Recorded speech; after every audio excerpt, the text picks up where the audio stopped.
have a new movie coming out. It's called Madam Web. It is in the Marvel Universe, and it also stars Sydney Sweeney.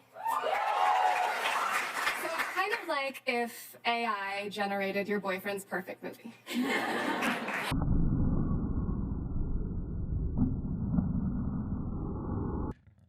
Yeah, you know you fucked up when the star of the movie insults her own movie. Madam Web is a clusterfuck of a movie. It's the pinnacle of mixed messages.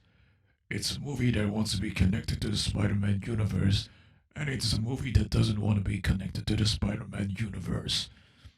So just to spare you any pain, I'll give you an abridged version of the movie. Dakota Johnson is a paramedic who gets near future prediction powers after she hits her head on a car window. Or maybe it was a way to get out of this movie.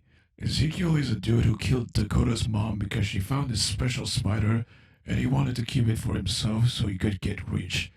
He also wants to kill 3 girls because of a recurring dream where he gets killed by those 3 girls called Julia, Maddie, and Anja, where they get their spider powers.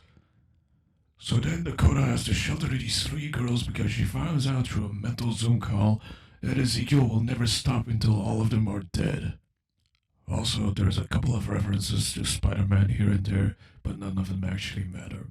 Because this movie takes place in a different universe. And the movie pats out with Dakota Johnson traveling to the Amazon rainforest with a school backpack and with an exposition guy who helps her unlock her full potential or something. So at the end of the movie, Dakota Johnson pulls astral projection powers out of her ass to give the girls a pep talk so they can save themselves.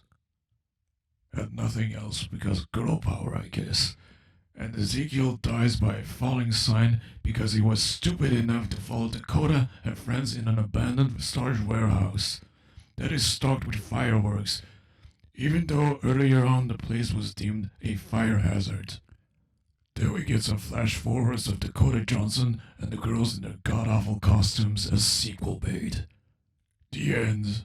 Dakota Johnson's character is someone who makes it her mission to save as many lives as she can. But only if she gets paid. Otherwise, she could give a shit less about these 3 teens she's supposed to protect. Played by a bunch of 25-year-olds, who each have only one personality trait to them. Bland. Bitchy. Bratty. Throughout this whole movie, Sydney Sweeney looks like she's on horse tranquilizers and has as much personality as a piece of white bread. And that's me being generous. Isabel Merced is completely forgettable, and that other girl, I don't know, goes up in thin air halfway through the movie, I guess. Dakota Johnson gives the dullest performance she has ever given on screen. She has 0 charisma and pretty much no personality whatsoever outside of being an asshole.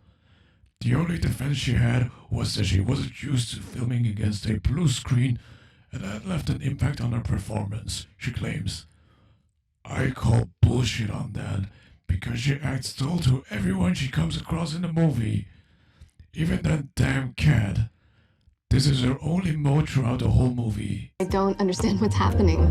So the girls are being hunted down by this guy, who looks like Jeremy Jahns, but minus the charm and humor of Jeremy Jahns, who uses the power of bad ADR to bore the audience to death with his bad imitation of Sean Connery. No, seriously, he sounds like this. I have to kill them, because they will kill me in the future, and I cannot let that happen. Well shit, even Jeremy is looking like, god damn, you didn't have to make me this lame. This Count Jeremy is a dumb, non-dimensional, mustache-twirling villain who, despite being rich enough to hire a tech expert who can navigate through all security cameras with a stolen NSA code, can't get the idea to hire hitmen or snipers to do the job for him, even though he knows the girls will come for him when they're adults. Dakota Johnson's character is also a selfish cunt who only cares about herself. The only reason she wants to keep those girls with her is because they also saw Discount Jeremy going after them, and therefore they are the only witnesses and therefore the only reason she can't be accused of kidnapping. She's also a hypocrite who has the nerve to scold Julia, Maddie, and Anya for being impulsive and only caring about themselves. The costumes of the future Spider-Woman look like they belong in Spider-Man Lotus. Except that movie was made with a $20,000 budget. And the racism. I mean, even hobby cosplayers could do a better job than this. You see this frame? That's Discount Jeremy looking in the mirror, wondering why they used baking powder to make him look old. That frame represents the whole movie. Cheap and lazy. Everything from the costumes, to the editing, to the CGI, to the blatant product placement, all of it feels lazy. They are even so lazy that they use the same song from the basketball scene in Catwoman. Thank you, movie, for giving us that reminder of that ghetto-ass period of superhero movies. Well, shit, maybe it was Jeremy Jansen this guy's trying to do us a favor by killing those girls. Not only is this movie one of the worst movies I've ever seen, it's also one of the worst theater experiences I've ever had.